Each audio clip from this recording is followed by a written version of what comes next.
Hey guys, it's your girl Kizzy Rock. Happy Tuesday. Happy Tuesday, guys. Guys, I want to jump right in. I've been gone for a few days. I want to also say happy belated Father's Day to all my fathers out there. I'm sorry I didn't make a recording on Sunday. I want to say hey to my new subscribers.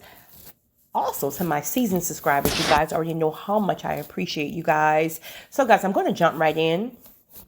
I want to talk to you all about a topic. I received several emails within the last week about this, and I feel like I'll just make one recording versus trying to reply to all those emails. But I did tell you guys through the email that I would make a recording about it. I want to talk to you all about some reasons on why your blessings may be on hold. Now, again, this is not for everybody. You will know if it's for you because you will be convicted in your spirit. It will be confirmation for you. If you guys feel like there's something that you want to add to the comment section, please be sure to do it. I receive a lot of emails about this. People read your comments and they're like, oh, that person who commented and said this, that was really for me. So again, just because you feel like someone, may not be reading your comments or whatever, and like whatever you have to share, it will not be able to help somebody. It's not true. It's not true. I get emails about that all the time. Or on Instagram, DMs all the time. If you guys aren't following me on Instagram, please do. Kizzy Rock. I'll be sure to follow you guys back. All right, let's jump in. One reason on why your blessings may be on hold. I said this last week in the recording, is because you're going ahead of God or behind God. And what happens is when you're going ahead of God, he literally takes his hands up off of it because it's saying that you don't trust him, right? So he will take his hands up off of it, allow you to bump your heads a few times, and you'll be like, okay, let me go right back to where God had me at, right? So that could be one reason. Next thing. You haven't even made space for the thing you're waiting on, right? That can be a person, place, or thing. What are you asking for? And be honest with yourself to ask yourself, have you made room for it? For example, let's say that you're waiting on your Boaz, right? This is just an example. But every week you're on a different date. And every time you leave these dates, you feel like, I just wasted a whole 2 hours sitting here talking. This ain't it. This ain't it. It's because you're getting impatient with the process that God have you in. And you're just jumping to every guy. The first guy that asks you out, you feel like you're bored, or you feel like this could be him or that can be him. Honey, let me tell you something. You know how people say like men know when they know they know? If you're connected and aligned spiritually, you will know. There is no question. There's no question. There is no question. But if you're sitting here pondering like, I don't know. That ain't it. That ain't it. That ain't it, boo. So stop wasting your time. Stop wasting their time. Sit still until you hear properly from God. Because if you're sitting still and you're moving in your purpose and whatever other areas that God needs you to move in, when God is ready to open that door for you, there's space in the garage for this man to pull in. But you got dirt bikes, you got men included, because you guys know I think it's more difficult for men to kind of sit in the single season because not all, but you guys just want like a warm something up under you like all the time. Like hug your pillow for a season if that is what God is requiring you. Because again, when you're wasting time messing with this person, going on dates, taking every first invitation of everything and everybody, you're crowded. There's no space. All right. I know you guys are saying, okay, I'm convicted. Girl, go to the next topic. All right.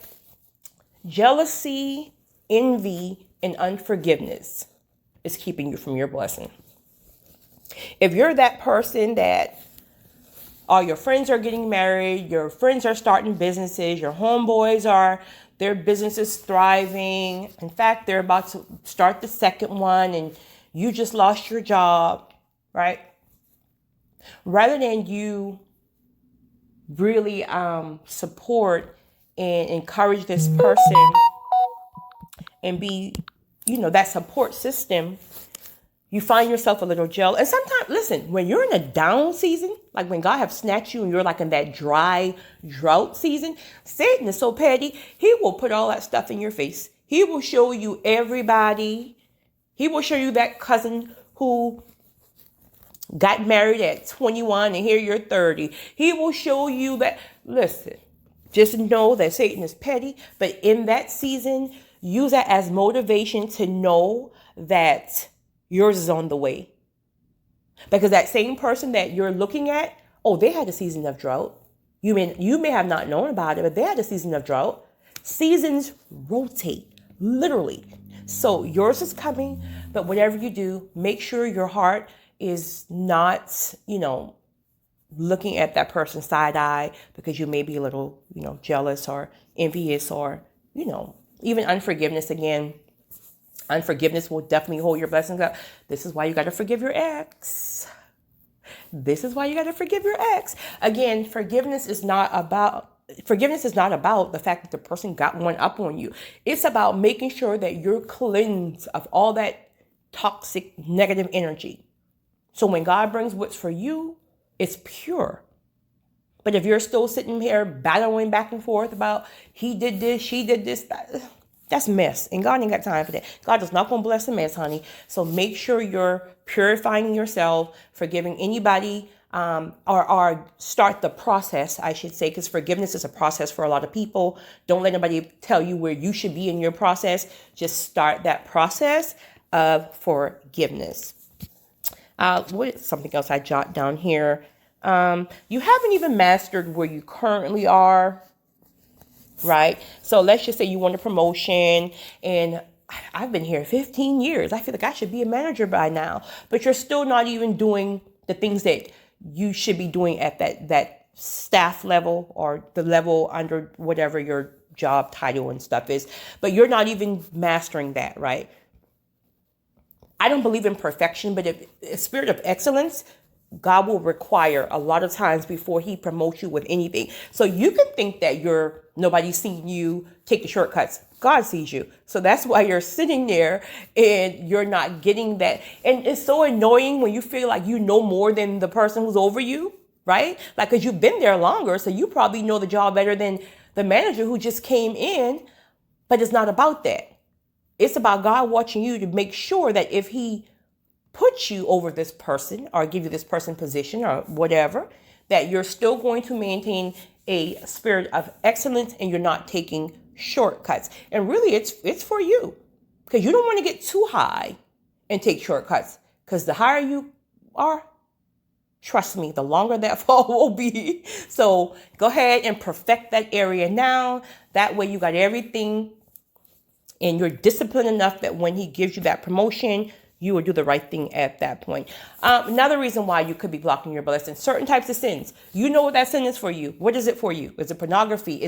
What is it for you? For you. Have you mastered? Even if you haven't mastered it, because see, God will meet you where you are. Or have you even attempted to fast against this thing? Are you just, does it completely have control of your flesh? Like you literally have no say-so over the sin. When it pops up, you're gone. So when God sees you start to try something, he'll start to give you grace in that area to help you. Mine, again, I'm very vocal about this.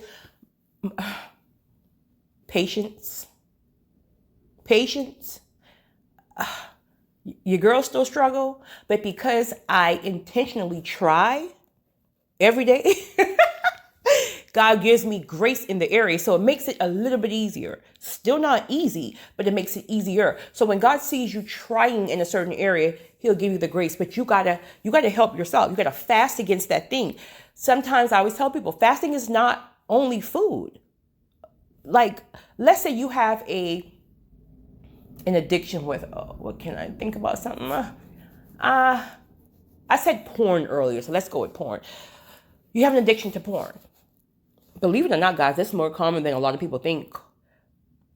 But when you get off work, you already got your mindset, as soon as everybody go to sleep, I'm about to hit this remote. and you hit the remote.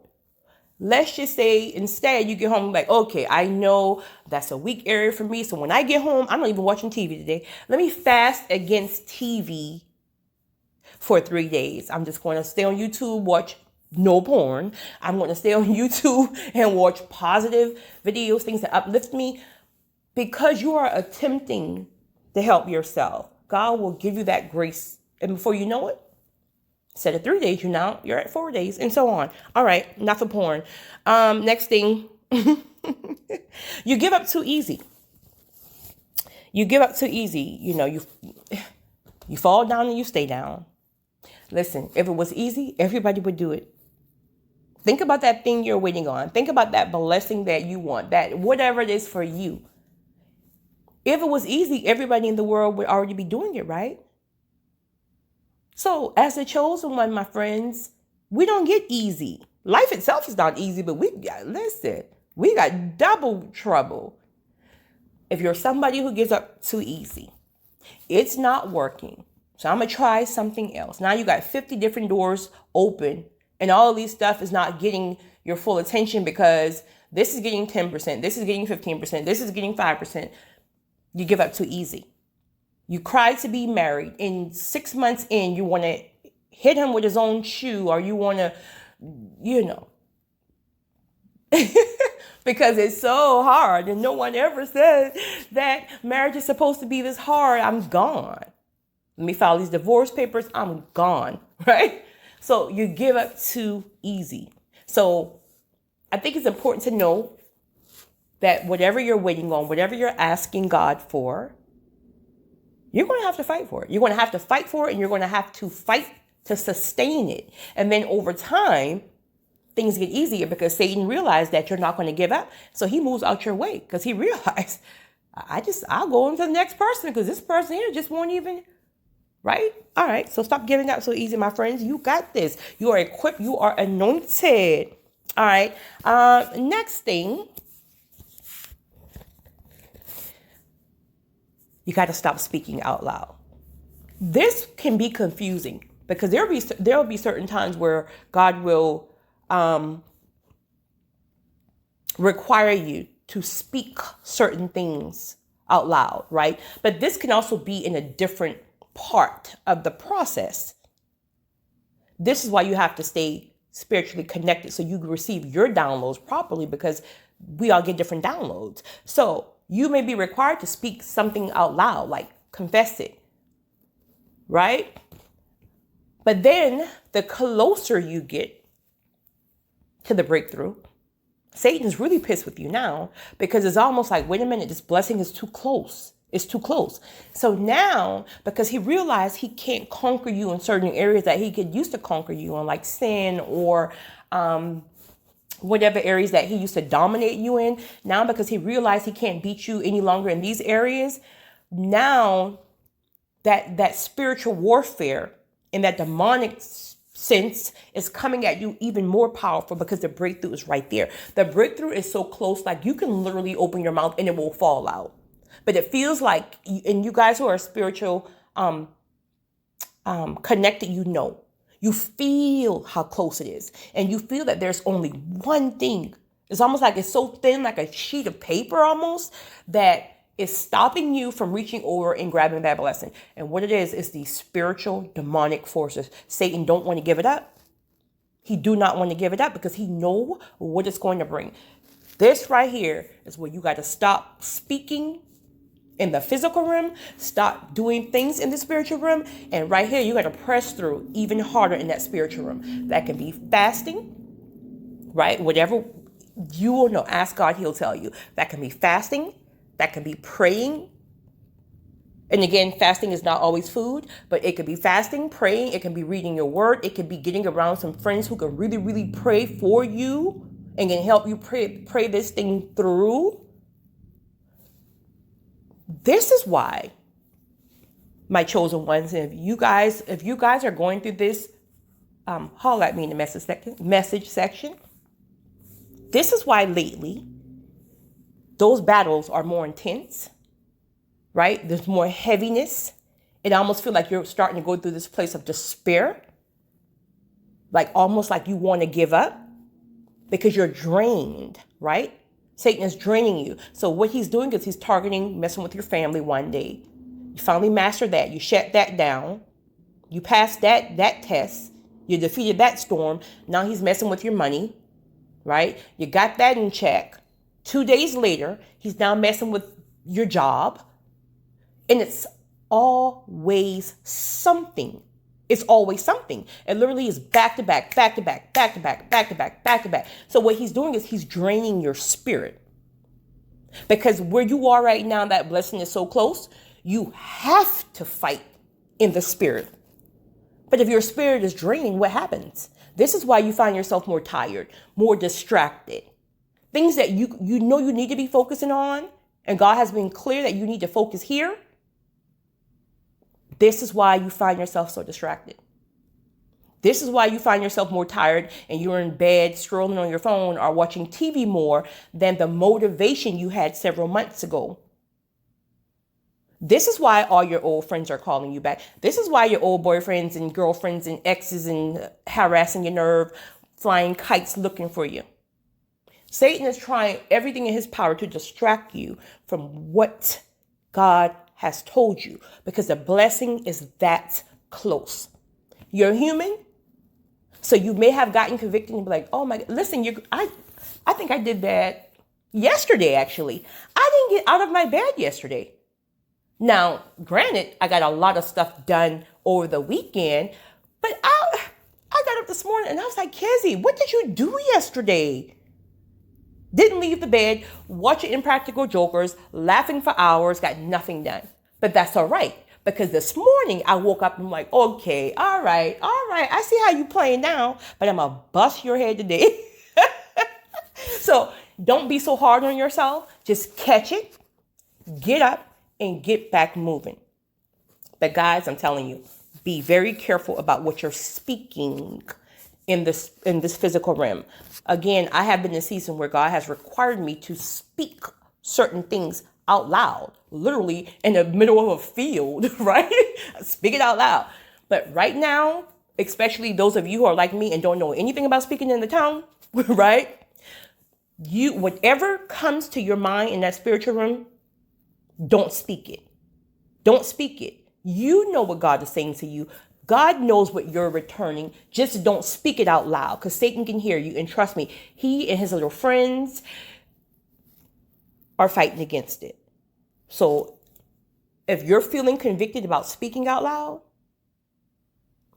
the more you speak, there's a good chance that Satan is like a ping pong match. Just close your cute little mouth. That's hard for me, right? Close your cute little mouth and just hear what God is saying in the spirit. Return it in the spirit. Unless you're someone, again, that you've mastered speaking in tongues, or you know how to speak in tongues. Your girl ain't there yet. You know, I'm just saying. Okay, what else? Something I said that. I think I've said that. Okay, all right. Next thing, guys. People ask me all the time, if I could give one word of advice, what would it be? And I always tell you guys this. Obedience. Honey, if I could stamp this on my forehead and your foreheads, the word will be obedience.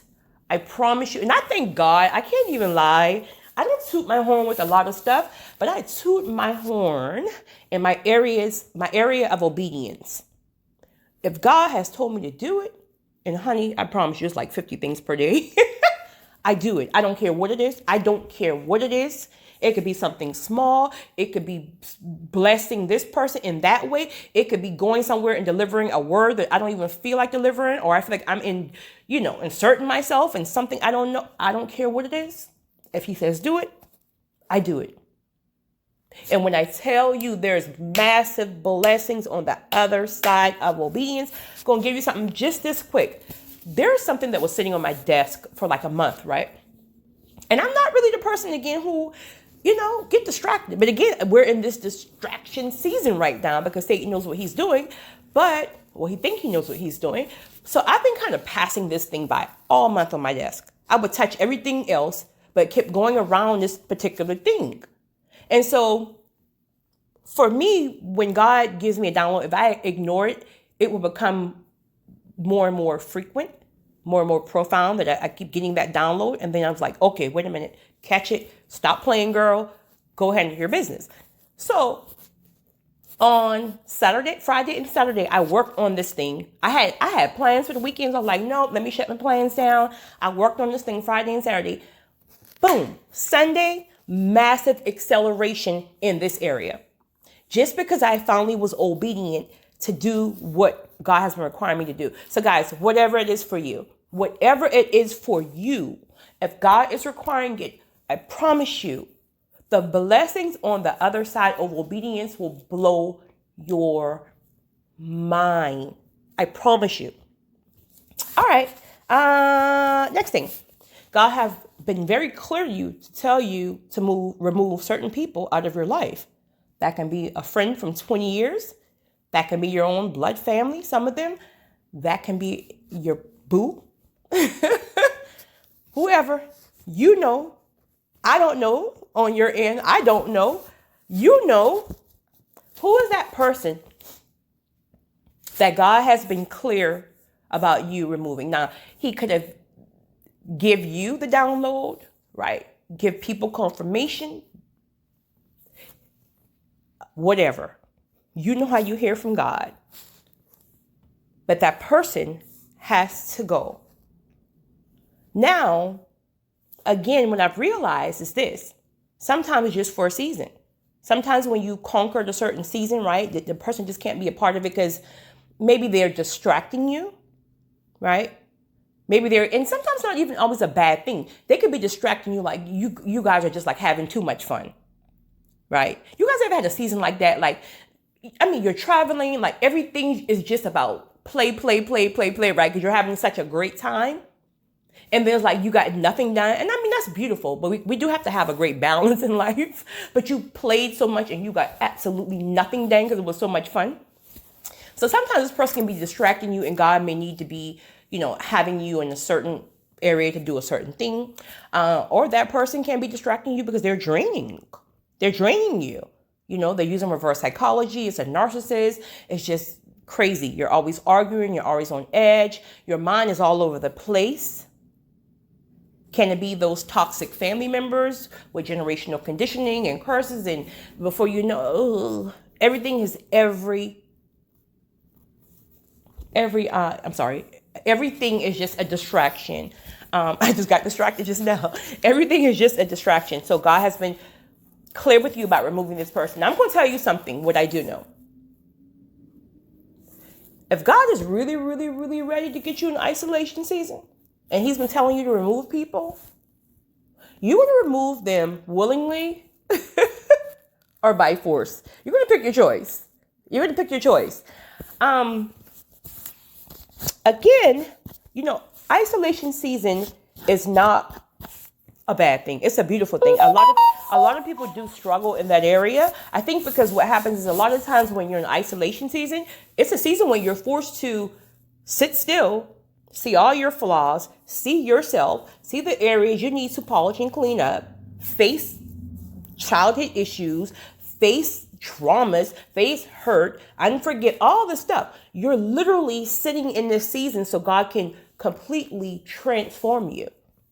And that starts with depleting you of a lot of things, of everything most times.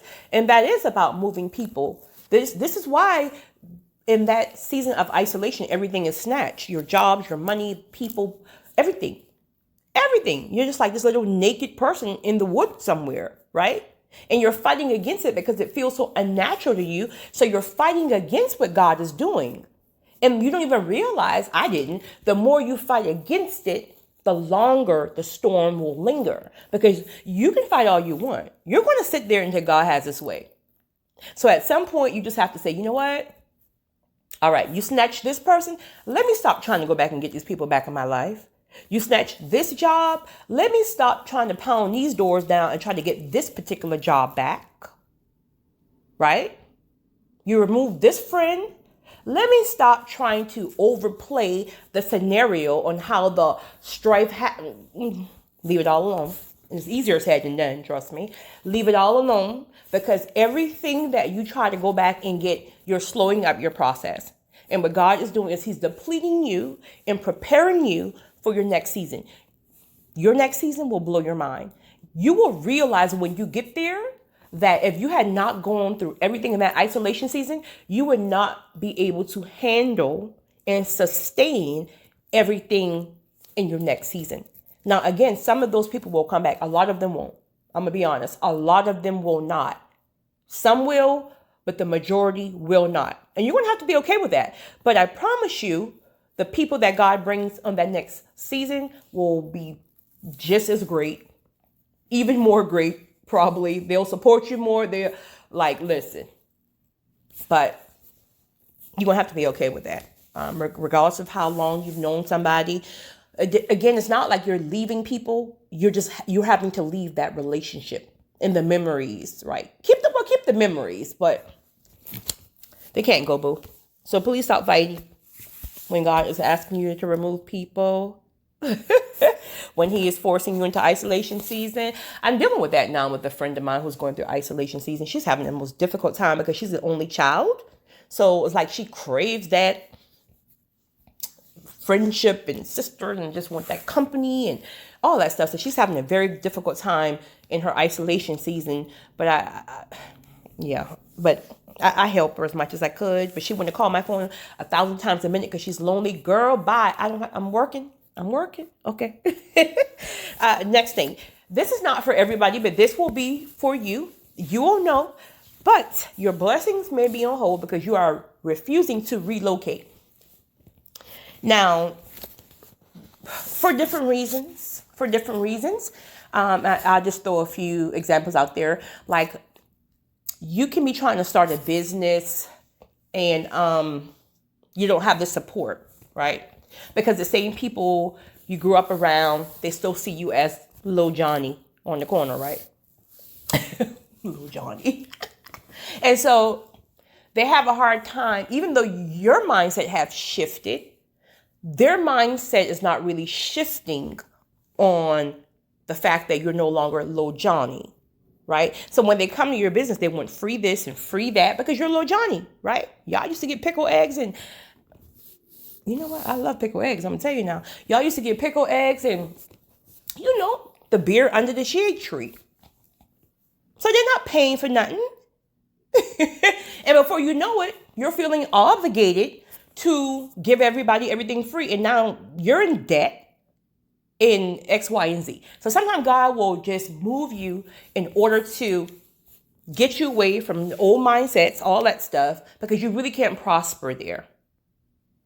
So wherever he takes your business, you will thrive there because these people don't know you. They don't have no expectations. Could it be that you're somebody you're from a small town, I don't know, 50 people max in the town, and you went through a really, really bad divorce. Your husband and your wife cheated with the person on the corner, had a baby, and every time you open your front door, everybody knows what happens and you feel like you could never, ever, ever get past this thing. You are just wallowing in pity and all that stuff. Listen, sometimes, and I'm not saying like we run from our problems. I'm not saying that at all, because sometimes God will require you to sit and feel and process and heal. But a lot of times you can't heal